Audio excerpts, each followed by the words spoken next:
ಸ್ನೇಹಿತರೆ, ಎಲ್ಲರಿಗೂ ಮತ್ತೊಮ್ಮೆ ಮೆಟ್ರಾಲಜಿ ಇನ್ ಕನ್ನಡ ಚಾನಲ್ಗೆ ಸ್ವಾಗತ. ಇಂದಿನ ವಿಡಿಯೋದಲ್ಲಿ ನಾವು ವರ್ನಿಯರ್ ಕ್ಯಾಲಿಪರ್ ಅಂದರೆ ಏನು, ಅದರ ಬಳಕೆ ಎಲ್ಲಿ ಆಗುತ್ತೆ ಮತ್ತು ವರ್ನಿಯರ್ ಕ್ಯಾಲಿಪರ್ನಲ್ಲಿ ಇರುವಂತಹ ವಿಧಗಳ ಬಗ್ಗೆ ತಿಳ್ಕೊಳ್ತಾ ಹೋಗೋಣ. ಸ್ನೇಹಿತರೆ, ವರ್ನಿಯರ್ ಕ್ಯಾಲಿಪರ್ ಅಲ್ಲಿ 3 ವಿಧಗಳಿವೆ. ಮೊದಲನೇದಾಗಿ ಡಿಜಿಟಲ್ ವರ್ನಿಯರ್ ಕ್ಯಾಲಿಪರ್, ಎರಡನೇದಾಗಿ ಸ್ಟ್ಯಾಂಡರ್ಡ್ ವರ್ನಿಯರ್ ಕ್ಯಾಲಿಪರ್ ಮತ್ತು ಕೊನೆಯದಾಗಿ ಡಯಲ್ ವರ್ನಿಯರ್ ಕ್ಯಾಲಿಪರ್. ಇದಾದ ನಂತರ ವರ್ನಿಯರ್ ಕ್ಯಾಲಿಪರ್ ಬಳಸುವುದರಿಂದ ಇರುವಂತ ಬೆನಿಫಿಟ್ಸ್ಗಳ ಬಗ್ಗೆ ತಿಳಿಯೋಣ.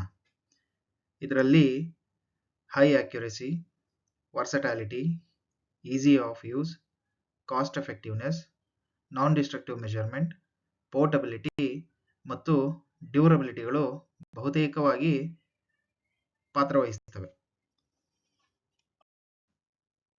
ಅದಾದ ನಂತರ details of vernier caliper. Vernier ಕ್ಯಾಲಿಪರ್ನ ಭಾಗಗಳ ಬಗ್ಗೆ ತಿಳಿಯೋಣ.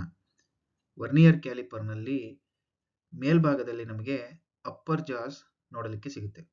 ಇದನ್ನು ಬಳಸಿ ಇನ್ಸೈಡ್ ಮೆಷರ್ಮೆಂಟ್ ಅಥವಾ ಇಂಟರ್ನಲ್ ಮೆಷರ್ಮೆಂಟ್ಗಳನ್ನ ಮಾಡಬಹುದು. ಅದೇ ರೀತಿ ಕೆಳಭಾಗದಲ್ಲಿ ಲೋವರ್ ಜಾಸ್ ನೋಡಲಿಕ್ಕೆ ಸಿಗುತ್ತೆ. ಇದನ್ನು ಬಳಸಿ ಔಟ್ಸೈಡ್ ಮೆಷರ್ಮೆಂಟ್ ಅಥವಾ ಎಕ್ಸ್ಟರ್ನಲ್ ಮೆಷರ್ಮೆಂಟ್ಗಳನ್ನ ಮಾಡಬಹುದು. ಅದಾದ ನಂತರ ವರ್ನಿಯರ್ ಸ್ಕೇಲ್. ವರ್ನಿಯರ್ ಸ್ಕೇಲ್ ವರ್ನಿಯರ್ನ ಒಂದು ಬಹುಮುಖ್ಯ ಭಾಗ. ಇದನ್ನು ಬಳಸಿ ನಮ್ಮ ಮೆಷರ್ಮೆಂಟ್ನ ನಿಖರತೆಯನ್ನ ಖಚಿತಪಡಿಸಿಕೊಳ್ಬಹುದು. ಅದಾದ ನಂತರ ಮೇನ್ ಸ್ಕೇಲ್. ಮೇನ್ ಸ್ಕೇಲ್ಗೂ ವರ್ನಿಯರ್ ಸ್ಕೇಲ್ಗೂ ಒಂದು ಸ್ಮಾಲ್ ಡಿಫರೆನ್ಸ್ ಏನು ಅಂದರೆ, ಮೇನ್ ಸ್ಕೇಲ್ ನಮಗೆ ಯಾವಾಗ್ಲೂ ನಾಮಿನಲ್ ವ್ಯಾಲ್ಯೂನ ರೆಪ್ರೆಸೆಂಟ್ ಮಾಡಿದ್ರೆ ವರ್ನಿಯರ್ ಸ್ಕೇಲ್ ಡೆಸಿಮಲ್ ವ್ಯಾಲ್ಯೂನ ರೆಪ್ರೆಸೆಂಟ್ ಮಾಡುತ್ತೆ. ಅದಾದ ನಂತರ ಥಂಬ್ ಸ್ಕ್ರೂ.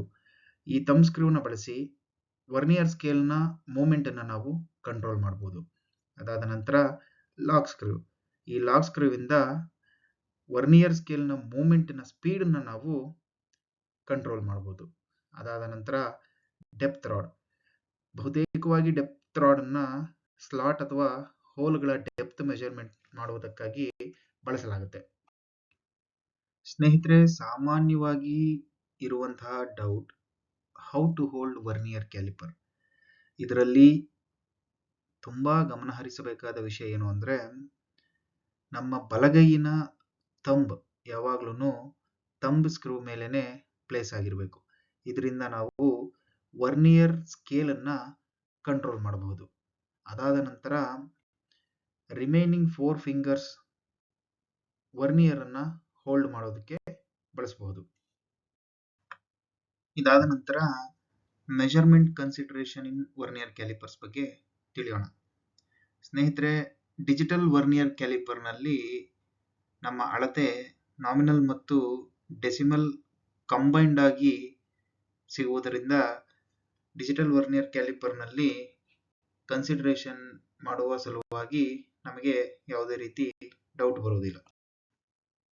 ನಾವೀಗಾಗಲೇ ತಿಳಿದುಕೊಂಡಿರುವ ಹಾಗೆ ವರ್ನಿಯರ್ನ ಮೇನ್ ಸ್ಕೇಲ್ ಯಾವಾಗಲೂ ನಾಮಿನಲ್ ವ್ಯಾಲ್ಯೂನ ರೆಪ್ರೆಸೆಂಟ್ ಮಾಡಿದರೆ ವರ್ನಿಯರ್ ಸ್ಕೇಲ್ ಡೆಸಿಮಲ್ ವ್ಯಾಲ್ಯೂನ ರೆಪ್ರೆಸೆಂಟ್ ಮಾಡುತ್ತೆ.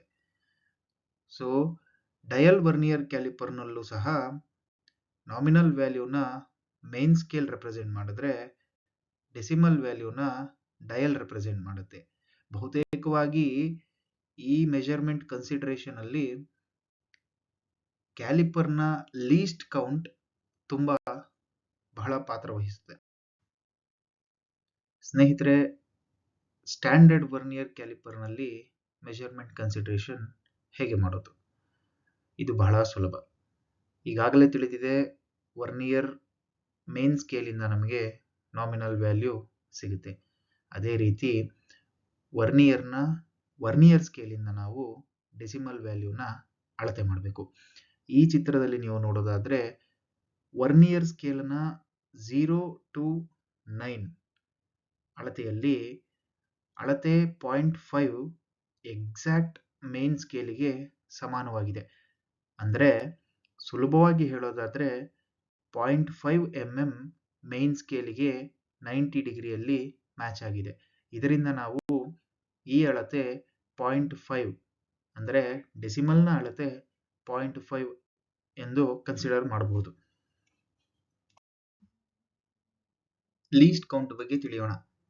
ಸ್ನೇಹಿತರೆ, ಲೀಸ್ಟ್ ಕೌಂಟ್ ಅಂದ್ರೆ ಒಂದು ಇನ್ಸ್ಟ್ರೂಮೆಂಟ್ ನ ಬಳಸಿ ಮೆಜರ್ ಮಾಡಬಹುದಾದ ಲೋಯೆಸ್ಟ್ ವ್ಯಾಲ್ಯೂ ಅಂದರೆ ಕಡಿಮೆ ಅಳತೆ.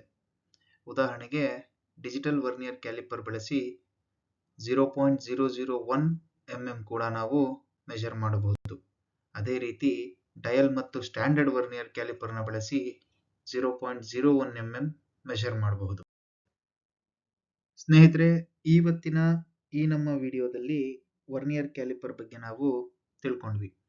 ಈ ವಿಡಿಯೋ ನಿಮಗೆ ಇಷ್ಟ ಆಗಿದೆ ಅನ್ನೋದಾದರೆ ಲೈಕ್ ಮಾಡಿ, ಶೇರ್ ಮಾಡಿ ಮತ್ತು ಮೆಟ್ರಾಲಜಿ ಇನ್ ಕನ್ನಡ ಚಾನಲ್ಗೆ ಸಬ್ಸ್ಕ್ರೈಬ್ ಮಾಡಿ.